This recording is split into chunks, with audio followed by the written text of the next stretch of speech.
today we have a very special guest, Luc Forsyth, who is a cinematographer, a documentarian, makes great documentaries, and he's a big YouTube celebrity and podcaster, and I've watched tons of his stuff, and he's going to give us a wealth of information today, not just about how to make great documentaries and be a good cinematographer, but just about the film business in general. So hang on to your seats. It's going to be a great episode.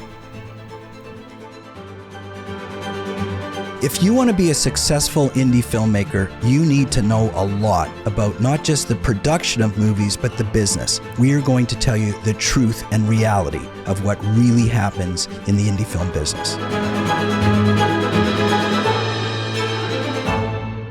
Hello, everybody. Welcome back to Indie Filmmaking, Truth and Reality. I'm your host, Jeff Everett, and Luc Forsyth. Welcome to the show. It's great to have you. I appreciate you taking the time to be a guest. I've watched lots and lots of your videos on YouTube, and I've been on your website, and I'm not a documentary filmmaker myself. I make narrative films, but I'm always interested in documentaries. So let's start with just tell us a little bit about yourself. You've traveled the world. You're still in Toronto. I'm formerly from Toronto. I didn't know you then, but you've had quite the adventuresome life so far. So just can you give us a brief introduction of who you are and where you've been and what you've done?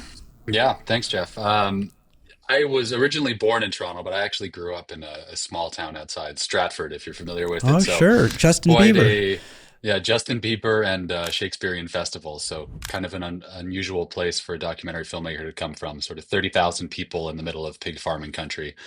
And yeah, I never intended to do any of this stuff. I finished university with a literature degree and then went off to basically just backpack was my main intention. I just wanted to travel. So I spent several years kind of bumming around Australia and Southeast Asia. And then I got a job as an English teacher. And this took me well into my late 20s. And I still hadn't really done anything with cameras. And then I saw a documentary war photographer while I was in a bit of an existential moment of dread, realizing I wasn't born to be an ESL teacher.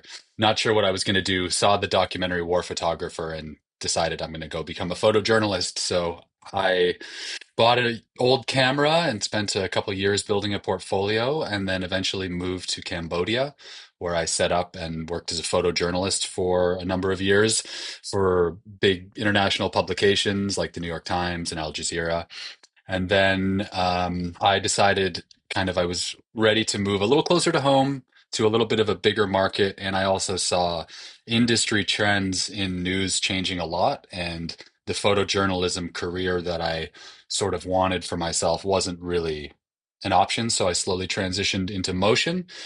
And it was a pretty natural transition as a photojournalist to go into documentaries. From there, I just learned the same sort of skills, but with motion and audio, and went from there. Because I was in Mexico, for better or for worse, I became known as a guy, one of the go-to guys who would cover drug violence and immigration and a lot of those stories. So I worked on a lot of those sort of narco documentaries that you might have seen floating around Netflix or wherever. Yeah, I saw with that woman filmmaker. I forget her name. Mariana Van Zeller. Yeah. Yeah, that was actually my first ever TV job. I just moved to Mexico and I was transitioning from photo to documentary, and National Geographic flew down to shoot a show on heroin production, and their B cam operator fell out of a truck and broke his leg. And my friend was the fixer on that production, and he said, "Well, it's an emergency. I know this guy. He doesn't have a ton of experience, but he'll probably come and he'll be down to work on this kind of story." So they brought me in, and I kind of lied my way into saying I knew how to use the camera. We've since joked about it, but yeah, I was extremely unqualified for that job, and just sort of, we talk about lucky break stories. It was literally. I know, but not everybody wants to film drug cartels. I mean, you had to, you figure you're taking a little risk, aren't you? Yeah, well, yeah, I mean, I remember I came into all media because of a documentary called War Photographer. So Right. for me, at that point in my life, at that age, that's what I wanted. That wasn't that was a bonus for me. That was something I wanted to do. Now, since I've gotten older and I pushed that side of the industry quite far, it almost killed me. Half of my film crew got shot up. So now I would say something very different. But when I was at that age, really ambitious and hungry to get bigger opportunities, and my career as a DP was advancing, the risk was like I didn't really think about any of it. I was just excited to have the gig, and obviously that is not um, what I would recommend to someone else, but it's Well, how I was different thinking at the stages in time. life, right? Different Yeah. different times. So what brought you back to Toronto? Like I said, I did the cartel stuff for almost 4 years, and got by the last year and a half, 2 years, I was really into it. We were taking some really big risks, and eventually that led to one night we were filming a National Geographic show in Juarez, which, if you know anything about Juarez, is sort of one of the more dangerous cities in the world. And we were just sort of in the wrong place at the wrong time, setting up an interview, and we got caught in the middle of a ambush. We were interviewing some narcos, and they got hit by another group, and we were there, and so they just sort of opened fire into the room. And I'll spare you the details, but 3 out of the 7 people that we were with, including crew, got shot. We ended up getting away, and it was, mostly worked out okay, mostly. I didn't get shot. My camera and tripod did take a bunch of hits. My director got hit, and the guy we were interviewing, big mess. It was reported in the New York Times and the LA Times, big international incident. And after that, I just thought, I have to get out of this. Well, I'd been thinking for a couple of years, it was starting to get really go really deep into this criminal underworld, and I was thinking this is not going to end up good for me. So I'd been thinking about it, and then that event happened, and I just decided you got to be done now, or because this isn't worth dying for. Right, right. But why Toronto? You had because that was.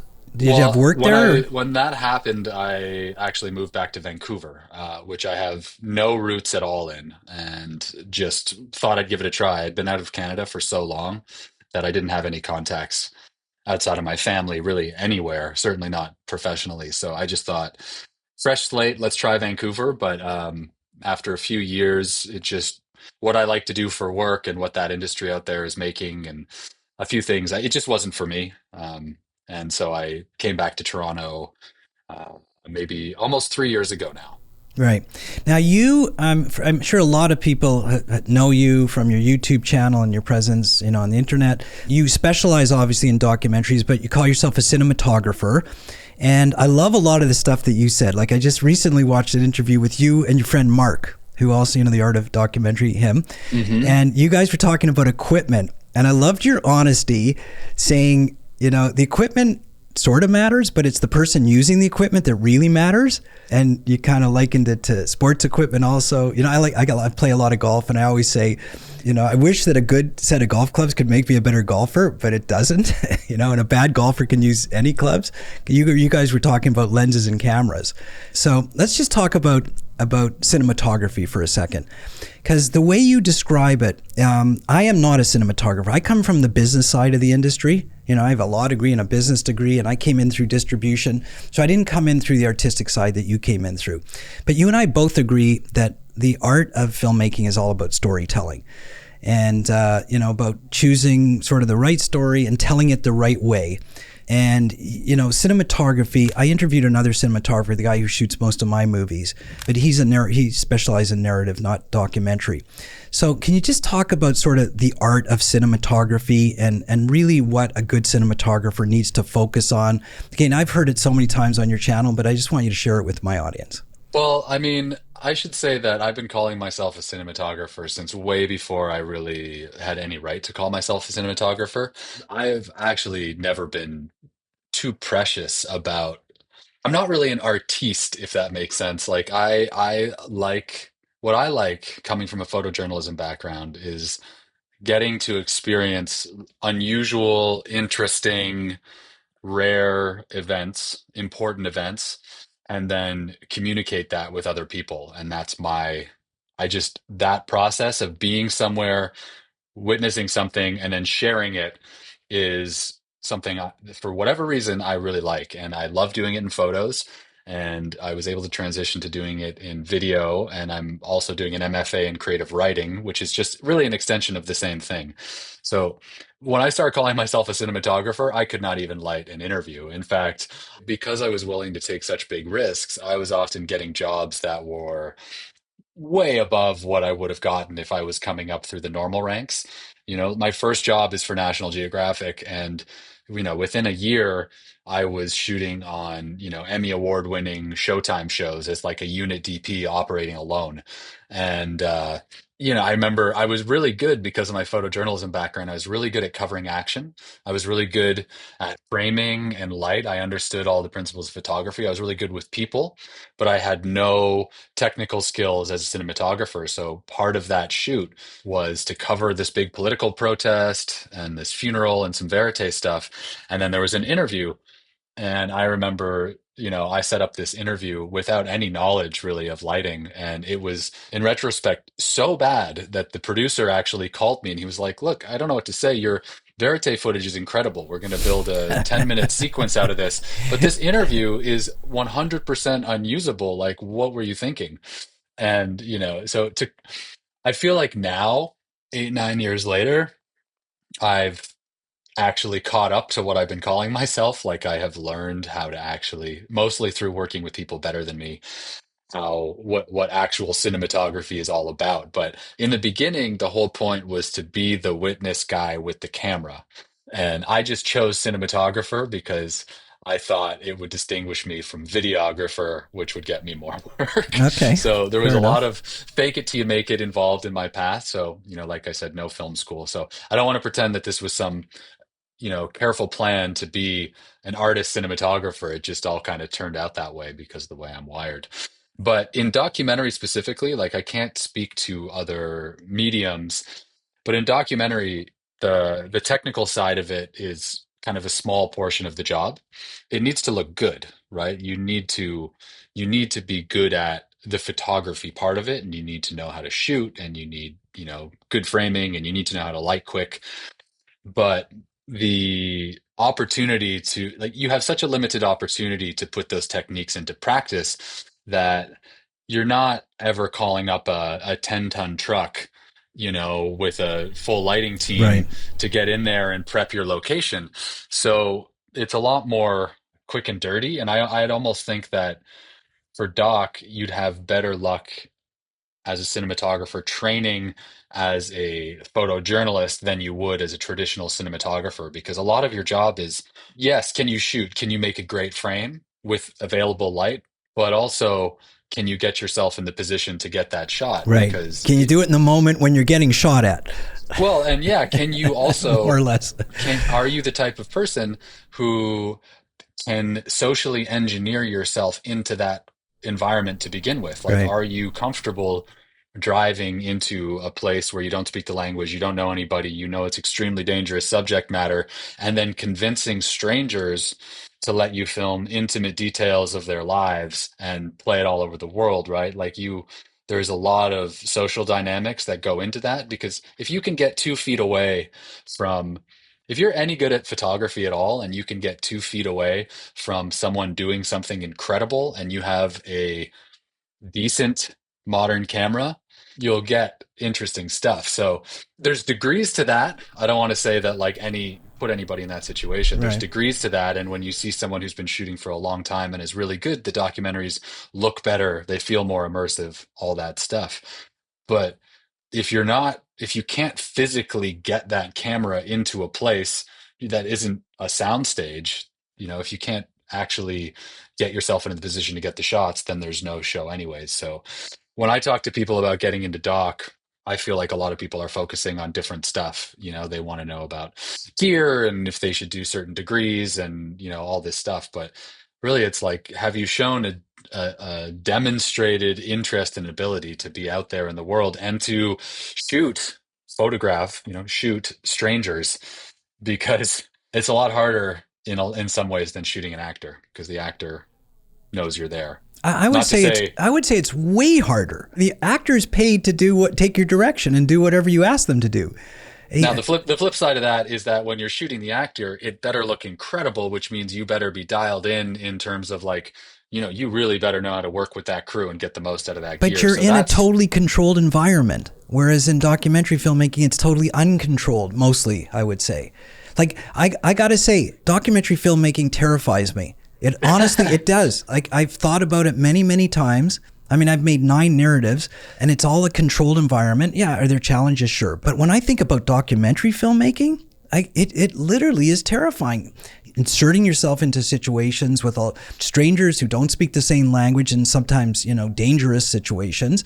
I see all the nature stuff that you do. You're wearing these waders, you're in freezing cold water that's snowing, all this stuff that goes on that you guys deal with to try to get a shot that you might not get.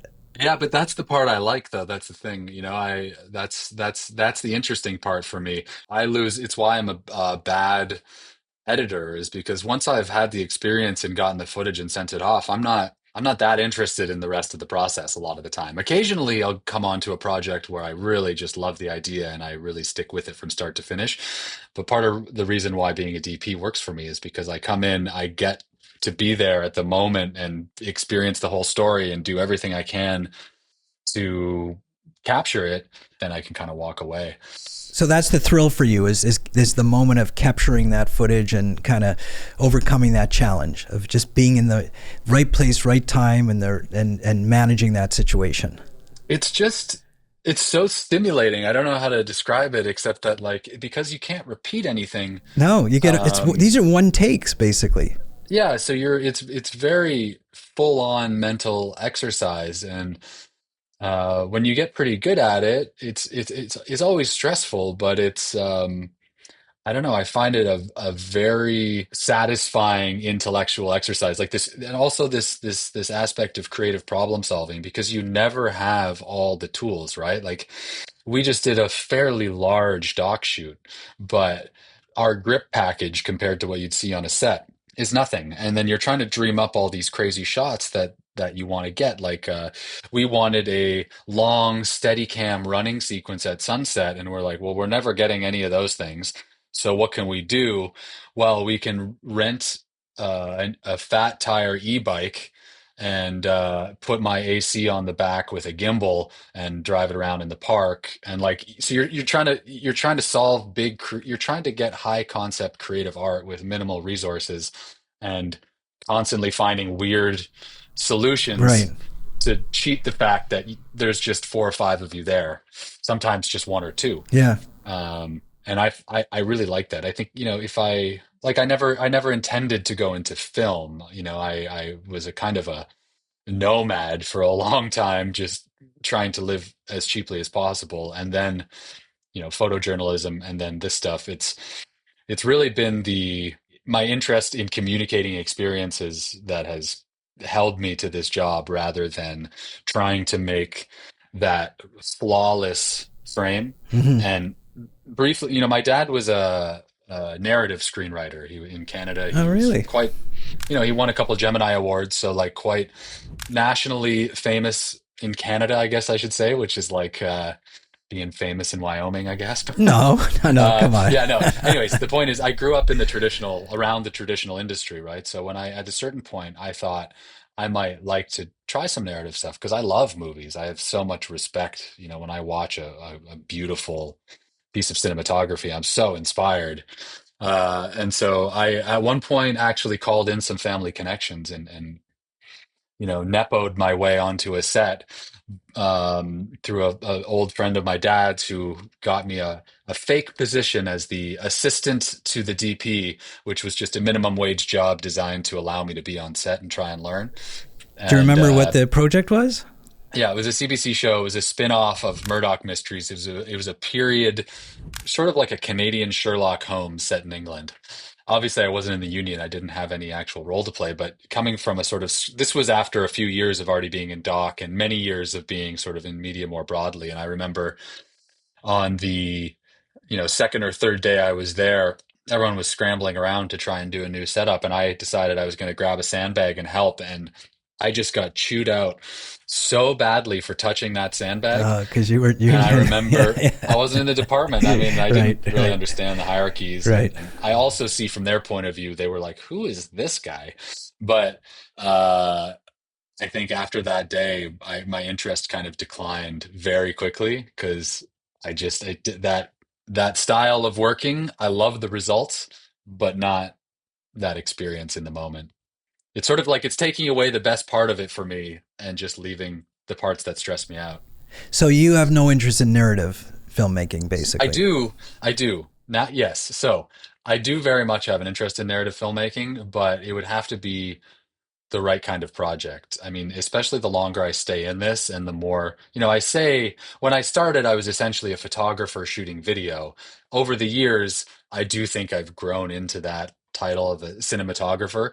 If I'm being perfectly honest, in some ways, the YouTube channel has played a big role because it's forced me to do so many educational videos that I've had to go out and get so many practice reps with things that I just thought I took for granted, but having to do it dozens of times and also explain it for a camera has really strengthened a lot of fundamental skills for me. So the longer I stay in this, the more I'm interested in it, but I don't want to pretend it's rare that I see a movie where I think I would have loved to have shot that. And like an example for me, I don't want to shoot Dune, right? That just I have no interest. But when I see Nomadland, I'm like, that, is Right, in wheelhouse. my Yeah, wheelhouse. yeah. So That's interesting. I guess different strokes for different folks, obviously. Everybody's got sort of a style and a bend on their direction they want to go in. But it's funny, when I watch documentaries, I often say, like, how did they make that? How did they capture that footage? What did it take to be there in that moment? And it couldn't have been staged because these are real people or real animals or real whatever it is happening in real time. And honestly, the word I use is it just terrifies me. I just don't think I would ever be good at it because I like more control. I like a controlled environment. I like to guide my actors and say, this is what we want. This is the setup. Here's how the camera's going to move. And if we don't get it right, we're going to do it over and over and over again. And I guess that just takes away the moment from you.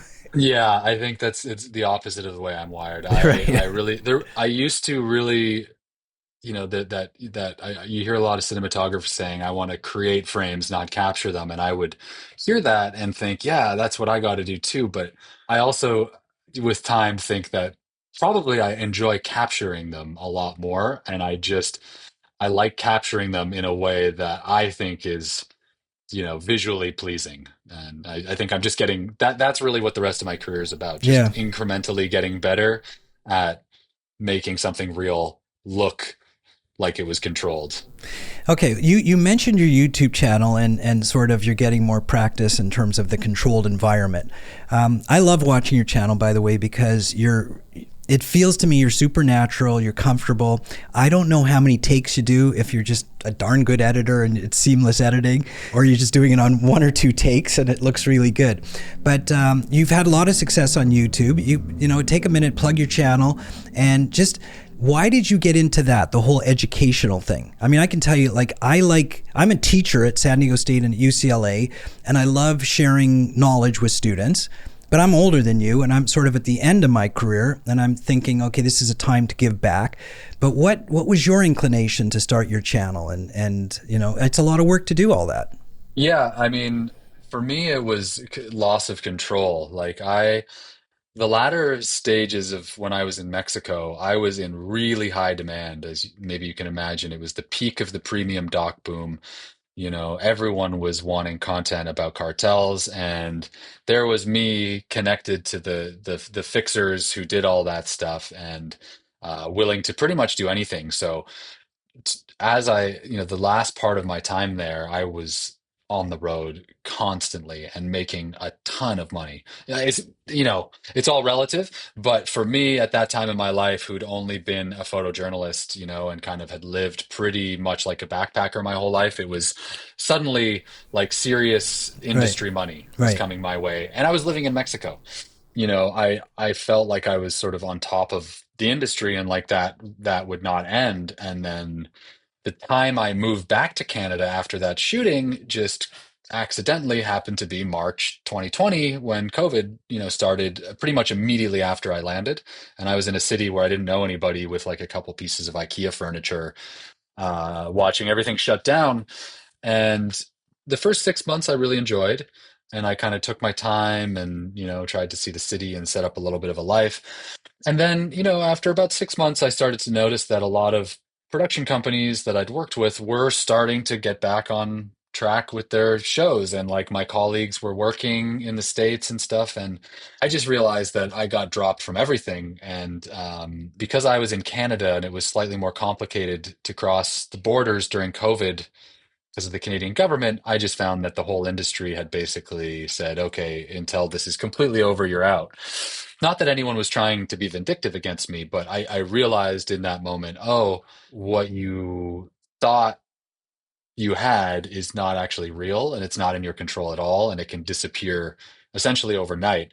And so that was sort of a reckoning moment for me where I realized like, yeah, I don't want to do something else, but I have to figure out something where the control also I'm not happy if I'm not doing something, if I'm not I don't have to be working on a job, but I need to have a creative outlet, a project to focus on. Right, right. And so I needed something that I could control both from a business standpoint and from a creative standpoint. And so I just started, and right around that time, I think we sort of switched from YouTube 1.0, which was all only flashy gear influencers, to this sort of different stage where you started to get guys like Mark Bone, who I drew a lot of inspiration from, who were starting to talk about real things. And I realized, like, oh, okay, now there is a model and a proven market segment for people talking about real industry things, because I don't want to sit at my desk and pretend that I care about whatever gimbal or sharpness chart, right? Hmm. So, yeah, once I started seeing that and combined with the fact I just had no work and was going insane, I thought, okay, there's something that I can do and I can work at my own pace. And so for me, though, YouTube isn't really an exercise in acting, it's a writing exercise, because I plan out my videos quite carefully. But the way that they're recorded is, sometimes 90, 95% according to a script. For me, it's mostly just if I find an idea, for example, like if a camera assistant asks me a question that I think other people in that position have probably wondered, that's an idea for a video. And then I spend the majority of time writing it and almost no time at all recording it. So, if I've done the writing part correctly, when it comes time to make a video, a 15-minute video probably only takes 20 minutes to record. You stumble a few times, but it's all there. And then I hand it off to an editor. I don't edit it myself, and that's really the only reason that I'm able to keep both things at the same time, because I still will prioritize my professional career. YouTube, I love my channel. It was one of the best decisions I ever made to start it. It's given me so many opportunities, but I have never shared a link publicly off of YouTube. I've never posted about it on Instagram. I've never included it on my website, and I've never ever posted and said, "Hey, check out my new video," What? So, outside of the platform. but you have like I think well over 150,000 subscribers. Did that happen organically? How did that happen? Well, that was part of my deal for starting YouTube. Was I was not going to. And first it was out of embarrassment. I'm not going to pump this on on my social media because my Instagram is where my colleagues are, and so I just decided all the growth has to be within the platform. Now I have an email list as well, but those are, it's made up of people from the channel, so it's really the same audience. But so now sometimes there'll be links in there, but no, I've never done a social media post anywhere saying check out my video, and I've never publicly declared to anyone that I even have a YouTube channel. My website doesn't mention it, and yeah. So where was I going with that? I I know, mean, I asked you how did the channel grow so much organically? I mean, obviously, if they Google your name, they're going to see your channel before your website. what's crazy now is I've been doing this for 15 years, and filmmaking, that, or media, that is, and I've been on some shows that have won major awards. And I just saw this morning that when you Google me, it calls me an internet personality. And I'm like, that's what I am. I'm known for an internet personality, Yeah, despite the well, you have fact a that, big presence. You have a big presence on the web. So, I mean, yeah, for it's funny. It's whatever. I mean, for better or worse, you've done a good job, or it's happened organically very well for you. Well, one, I think that there is a shortage on YouTube and social media more broadly, but especially on YouTube, there is a shortage of people teaching skills that actually have professional experience. You know, it's a lot easier to start a channel. What I'm noticing, I talk to a lot of young filmmakers. I get a lot of I'm emails, a going there. lot I'm going of, to be right? going there with you in a second. 'Cause, Okay, yeah. so I get a lot of people who express interest in becoming filmmakers, but when you really grill down, a lot of people want to be known as a filmmaker and basically be a content creator who talks about filmmaking and confusing the two things as being the same thing. And there's nothing wrong with just being a content creator, right? But I think that's the easiest and the most accessible form of YouTube because you can order a piece of gear off B&H. They've got a perfect 30-day return policy, do your review, send it back. You know, it's you can just keep doing that forever. And gear is so good that if you spend, let's say, 2,500 bucks or maybe even less, you're going to have a video quality that no one will bat an eye at when it pops up, right? You just get a key light, a decent camera, and you're fine. That means there's a lot of people talking about filmmaking, but there's not that many people who've actually sort of clawed their way into the industry and who are talking about that stuff from the perspective of people who are trying to do the same thing. So that's one thing. I think in any online marketplace, there's a lot of people talking about something, but you sort of gravitate towards people who seem to actually have done the things they're talking about. So I think that goes in my favor. And I think the other thing is all the writing is that, you know, I've tried to sit down and make YouTube videos where you just talk to the camera on some theme, and then in the edit you try and put it together into something coherent. And I know lots of people who have great success doing that, but I'm not a good I'm not a good actor, so I just sort of stumble all over the place when I try that. And I also feel like, you know, they've just announced that YouTube is now bigger than all the other platforms combined, and um, more than 50% of the views on YouTube itself are coming from TVs instead of phones and computers, right? So TVs are now bigger than both phones and computers combined, which means it essentially is TV. It's just another form of TV. And sorry, I'm sort of spiraling off topic here, but No, I just go guess back to the filmmaking thing. You say people like you're a filmmaker because you've made films, as opposed to being what I call an aspiring filmmaker, somebody who wants to make a film. And so you get approached by lots of, I'm going to say, young aspiring filmmakers, as do I. What do they want? They want guidance as to how to do what you did, which is to break into the business. But I've heard you speak on your channel many times and just say, you just got to do it. Like, stop talking about it and just do it. Get out there and shoot.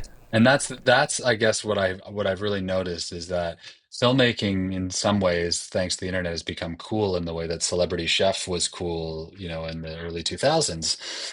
And people need to ask themselves, do they actually like the process of making these things? Because, like you said, the only way that you're going to get anywhere is by going out and doing them. And these days, spec projects count for so much because if you have nothing to show and you're hoping you're going to get an entry level position and work your way up, like those positions don't exist anymore.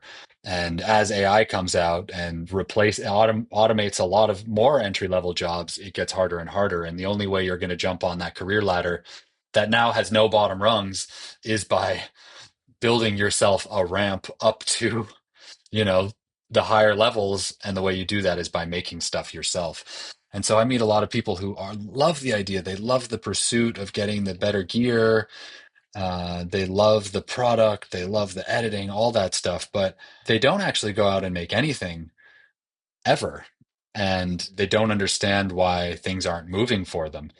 And for me, it was exactly the opposite. You know, I spent 2 years when after the time I from the time I bought that used stills camera to the time I actually started getting paid enough to live was like 2 years, and I did it 6 days a week.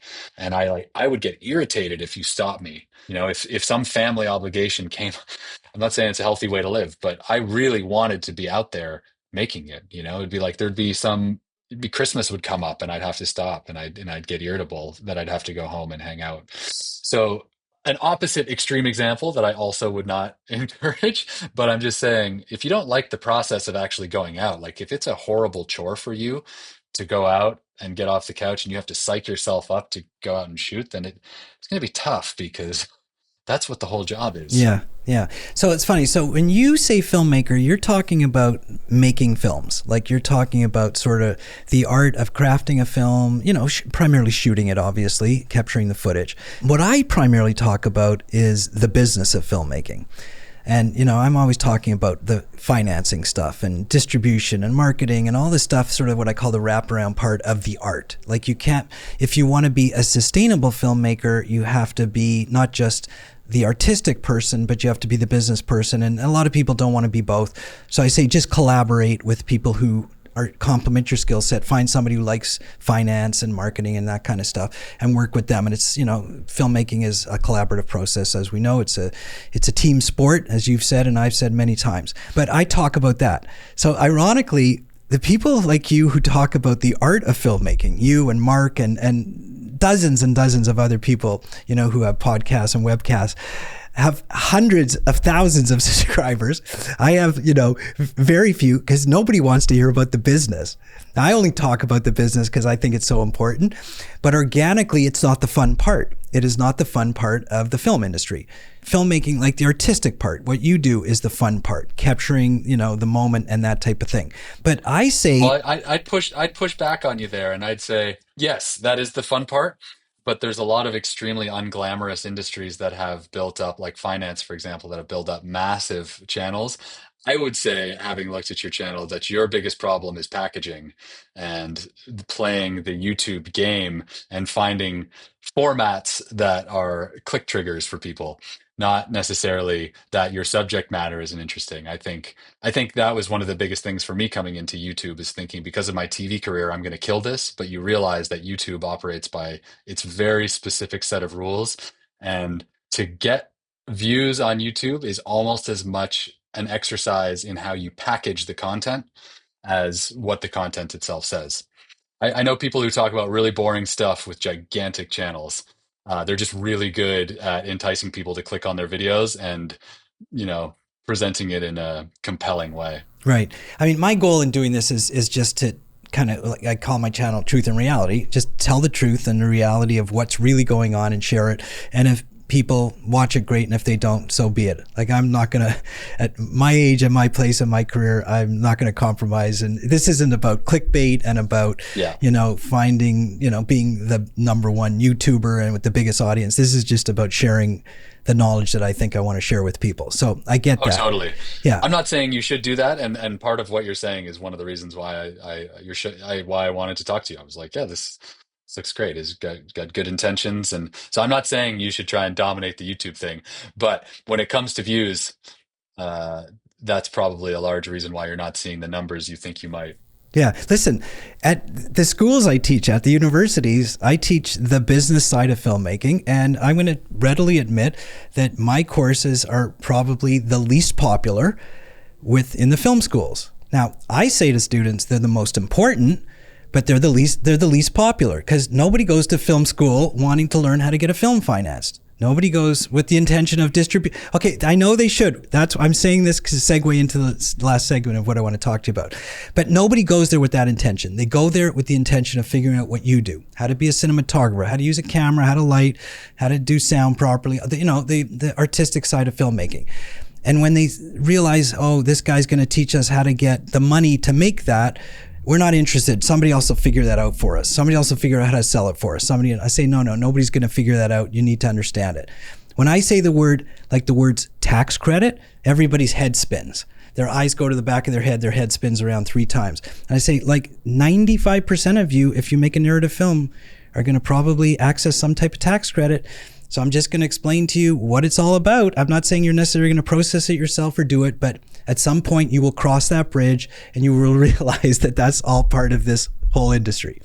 Okay, so on that note, you talk about it a lot. I saw this in, when you and Mark talked about making filmmaking a sustainable career. It's a tough business. We both know that. Very, very tough to do this and make a living from it. So a lot of people will try their hand at it, and I encourage everybody to try their hand at it, because why not? If you have a dream and you want to aspire to do something, give it a shot. But like for me, I always say, if you want it to be sustainable, you want to be a sustainable filmmaker, meaning not just a one and done, but somebody who continues to do it over and over and over. You are going to have to deal with the business at some point, because money is what drives all business. So now, how do you, like, you've been very honest. That one of the reasons I wanted to have you on my show is because I love watching your interviews, because you're so honest and you tell, like, no uncertain terms. You say to filmmakers, look, this is not for the faint at heart. This is not going to be easy. This is a tough path to follow. Tell me, if you want to succeed, how does that work? Part of what's happening, and partly due to social media, and I'm as much to blame as anybody else, is that this concept of filmmaker has become very muddled and intertwined with the concept of content creator and or influencer, right? They're all kind of, the word is being used in so many contexts that it almost doesn't mean anything, because realistically, I'm not really a filmmaker. I occasionally will make a film, but I'm a DP for hire, right? I am a film worker who sometimes will have an idea that I really, really, really like and try and go through the heartbreaking torment that is trying to get something actually made from start to Okay, finish. let me just stop you right there for a second. So would you call the filmmaker, say, the producer who puts the whole thing together, or the director who artistically brings it to the vision to life? So again, it's become so dilute, like so muddy because of the internet landscape, right? In the past, in a narrative sense, the filmmaker would be the director, Okay, right? Or right. maybe, yeah, it would be the director. Um, in a documentary sense, it's, in a big budget documentary sense, yeah, it's also probably the director, maybe the writer who did it in collaboration with a television director, something like that.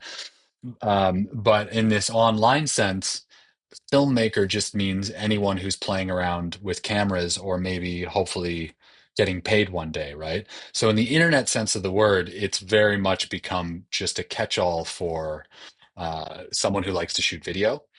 That's just the language that's used in the online sort of market space. So filmmaker almost doesn't mean anything anymore. But would you say that filmmaker means you're going to create content that has a story, as opposed I to, would, yeah, so yes, would I. I I would would, say but that that's too. not necessarily how it is being used.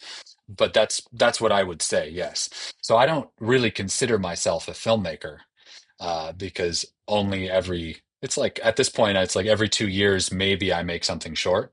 Generally, I'm a worker, and that's what most people don't, I think, really grasp, is that almost nobody, including cream of the crop Oscar winners, is just being paid to make their own films. Hmm. They're they're getting jobs, whether it's commercial directing on someone else's thing that isn't your idea, or YouTube, or whatever it is. I shoot big broadcast survival reality shows sometimes, right? I work on the show Alone, if you've ever seen that. So whatever it is, everyone's going to have a day job. Like Leonardo da Vinci had a day job. He built siege equipment for Italian rulers, right? He didn't just sit in his studio Right. and paint whatever. The Mona Lisa is a portrait commission. Someone paid him to do that. The illusion of the filmmaker, like there's a couple of people around there. Maybe Sean Baker is one of the closest people we have to a pure filmmaker still working. But I think a lot of the people who are on YouTube have got it twisted, and they think we're just going to make films. But the reality is, you're going to need to earn a bunch of money so that you're going to be lucky enough to make the film that you care about.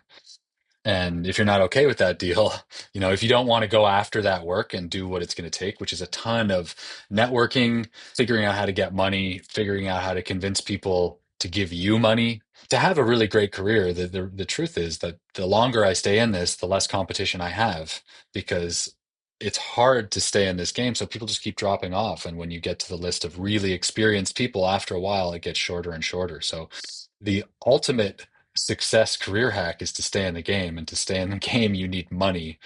And what doesn't pay money is your own personal films, Right. ever. Not ever, not ever. I can, Not ever. but I can tell you stories, because I come from the world of distribution. So 1% of films make their money back, of independent films. And I can tell you statistically why that's the case and everything like that. But that dream still exists.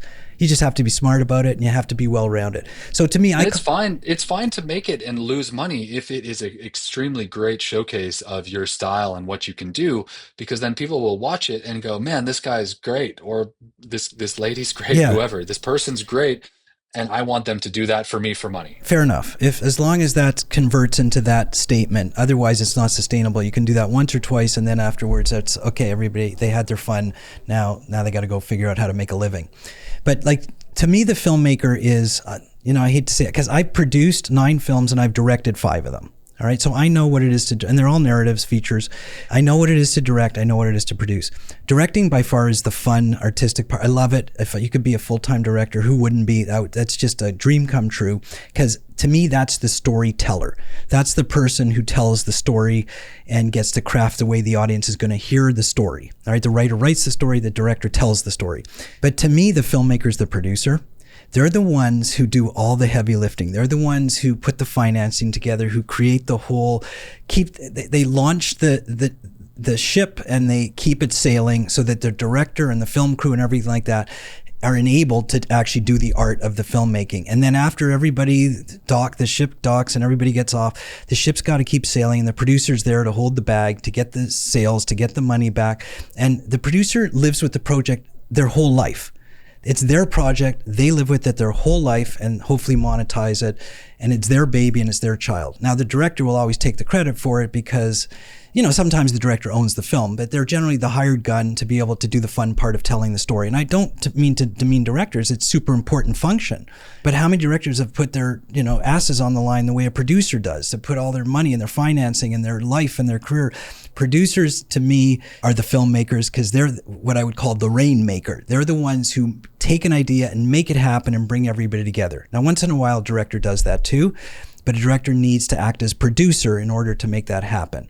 So that to me is the filmmaker. Now, film is a totally collaborative exercise. You just can't, certainly narrative filmmaking. I know that you guys in the documentary side go out, and do your thing by yourselves or with one other sound person or whatever, again, which is terrifying for me. But no, listen, maybe that would be exciting. I should try that maybe.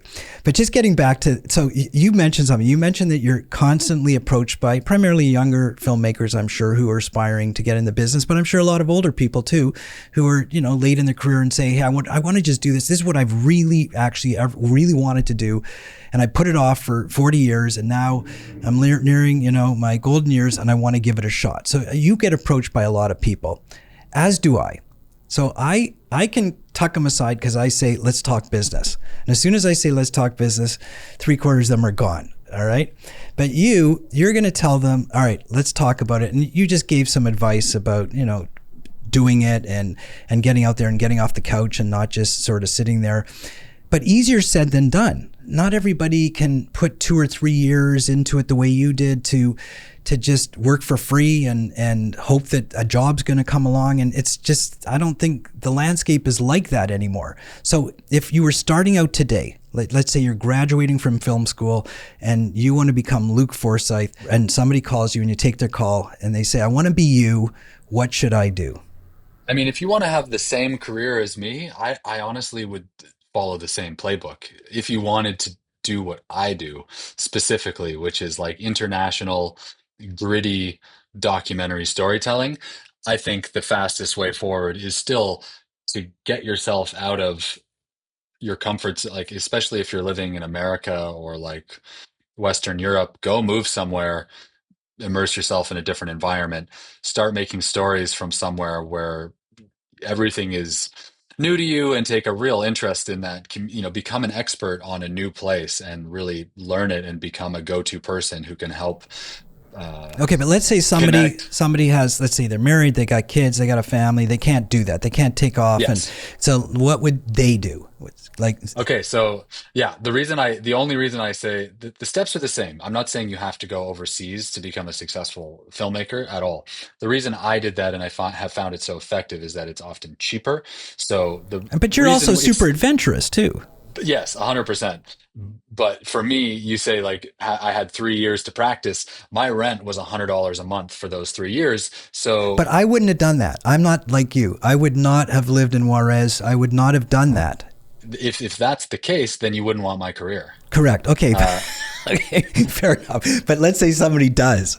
But okay, but they're not. They don't have the ability to leave their comfort of their sort of bubble. They can't. They have too many obligations. It's, or maybe it's an older filmmaker or an older aspirant. Yeah, I get the spirit of your question, and I will answer it. But the semantic version of the answer is, well, then you shouldn't have my career because if you can't go do that stuff, then that's what the job Fair is. enough. Fair But enough. the spirit of your question is, I think, how can they have their own version of a career that is meaningful, making nonfiction content? And I would say it's really the same thing. I think I visualize it like there used to be a pure, maybe I made a video about this, but a pyramidal structure of the industry where there were a lot of low paid jobs you get in on and you slowly work your way up. Now I feel like it's all consolidated into a tower, right? Where everyone's packed into the lobby trying to get up to these sort of small floors where people are working. And I use that analogy, but AI is also kicking out the rungs of the fire escape. So, like, there are editing technology out there right now where it doesn't look like you'll ever need an assistant editor again in a couple of years. How do you get up into that building is you make work that you can then stand on so that you can reach the windows, right? You have to show. It's like the old adage, you can't get a car commercial without having car commercials in your portfolio. There is no zero room for a completely untested, I'm curious person in the world. What there is room for are people who have taken initiative and demonstrated that they can do this stuff, and then you can do that on a lot of different scales. So if, let's say, you were an older person and or whatever, for whatever reason you are not in a position to take off and go to the other side of the world, you're in middle America in a small community, you're happy with your life and you want to do meaningful work there, I would do exactly the same thing. I would find people in your community that you can tell stories about, not topics, which is like, I'm going to make a film about climate change, but actual stories where you have a person who wants something and document in their real life attempt to fulfill that goal, whatever it may be. You get yourself a portfolio of those things and you get good at making them. If you can make a really great 3-minute film about your local baker, and it's a real story and it's good, Yep. you can use that as a portfolio piece to bring in paid jobs. Whether now you do have to be some level of realistic, and if you're in that situation, but in the back of your head you're thinking, man, once a year I want to go off to Antarctica to do expeditions with the North Face team. That's not going to happen because those are specialist people who do that stuff over and over again. But there are many ways to support yourself, I think, with visual storytelling these days. And I would make stuff. I would find stories you're interested in, shoot them in your style, and keep repeating that process until you're not bad at it anymore. And when you're not bad at it anymore, you show it to other people, and that's where opportunities come from. Yeah. And I And add, while you're doing that, keep your day job. yeah, oh, 100%. Yeah, Okay. yeah. Okay. Because a Yeah, lot of people say, I got to do this full time. I got to leave what I'm doing. And I say, no, no, no. Keep what's sustaining you and your lifestyle and just find the time, carve it out, make it a hobby to start with until it can become sustainable. great advice. Whatever you have to do to not sell your car and sell all your gear. Like when COVID lockdowns were happening, and I was basically looking at a choice of the only things still in production were like home reno reality shows that I just did not want to shoot. I was I was sizing up Uber bikes backpacks because I thought I'm not going to shoot those shows. I'll hate it. I didn't get into this to do this, so I was going to go deliver food to pay the bills while I waited for things to recover. Do whatever, pay your bills, like paint, work for the Da Vinci dictator, right? Whatever. Keep your studio open and stay in the game, and then pick projects that are small, that are actually attainable. So if you're in Wisconsin and have 3 kids, don't say my first project is going to be about crossing the Himalayas Yeah, because exactly. the obstacles to pulling it off are impossible. Pick Right. something really small that you can actually finish without destroying your life, shoot it on the weekends, get that first film out there, and then make another one that's a little bit better and repeat that process. And then once you get really good at that, things will start to happen. Yeah, I agree. Shoot the life of a soccer mom, not the crossing the Himalayas. Totally. Like my octopus teacher, or like there are so many examples of wonderful, wonderful documentaries. And if you can't tell a story about someone in your community, you can't tell a story about a drug kingpin either. I agree. Anyways, Luc, I really appreciate you taking the time to come on. You're a wealth of information. I know you're too modest to plug your channel, so let me plug it. Luc Forsyth, cinematographer. You guys should check it out. It's really, really well done, his YouTube channel and his website. And it was a pleasure talking to you, and thank you for sharing all your wisdom with my audience. Thank you very much. Yeah, Luc with a C. That's the only one. Oh, you're Luc with a C, correct. Yeah, Luc Forsyth. Thank you. It's great to talk to you. Thanks, Jeff. Thanks, Luc. Well, that was Luc Forsyth, cinematographer, YouTuber. I love interviewing guys like him who are experienced and honest about his career and the business. You watch some of his YouTube offerings and you'll see just how honest he is. So that's why I wanted to have him on my show. He does something that I have not attempted to do, which is make documentaries, but he knows that world really well. And for people out there like you who want to make a documentary, I strongly suggest you check him out. Thanks a lot. We'll see you next time.